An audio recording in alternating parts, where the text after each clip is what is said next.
wanted to talk about the referral network side of things, because at the moment we're in a situation where everyone is struggling almost. And even if you're not, you'll probably know people who are, and you know people who could refer patients to you, and they know people that you could refer to them. So it's time to actually look into that if you haven't already, and particularly making that process nice and easy.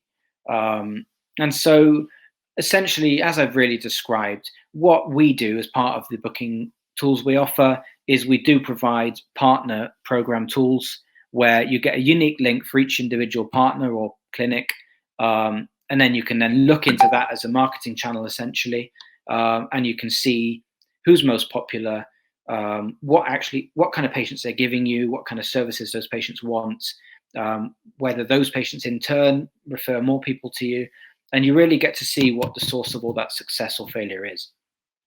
And again, you can apply those rules and those lessons to everything else again. So you see what works, see what doesn't, apply those things again, tweak it, change it, and move on to the next sort of challenge. And that's pretty much what it looks like inside our platform. You have a profile for each person. You get a unique link that you can copy and paste anywhere else. Just give it to them. And also, the good thing is that if you no longer want referrals from a certain person, you obviously want to tell them so. It's only right to do so. But at the same time, in case they're not listening, you can actually disconnect that link. You can stop it working. So if someone was to use that link, it would say, sorry, you no longer have access to this booking platform.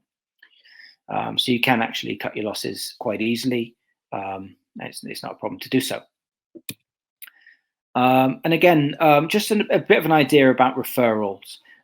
So in case you're wondering about who could you have referred to you, some patients, I would say generally it's kind of, for me, like a color wheel, really, in that you've got people who provide sequential services, in other words, services that are rendered before or after yours, as part of an overall treatment process or overall sort of treatment paradigm.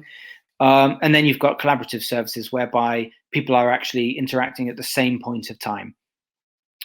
So it's not like someone does something, then you do, then someone else does. It's actually you're doing something together, and you can actually bring in external people to help you do certain things, and they can bring you in to help them. So it's kind of like, so the first is kind of like the color wheel, where you've got red, orange, and yellow. They kind of all work together in sequence, like a rainbow, I guess, in full, as you can see. And then collaborative services are more kind of like the opposites. They're kind of opposite but complementary. They're not obviously completely opposite in medicine. It's not really, doesn't work like that, but they are complementary rather than, the same kind. We release new videos every week. Hit that subscribe button to learn how to grow your practice faster.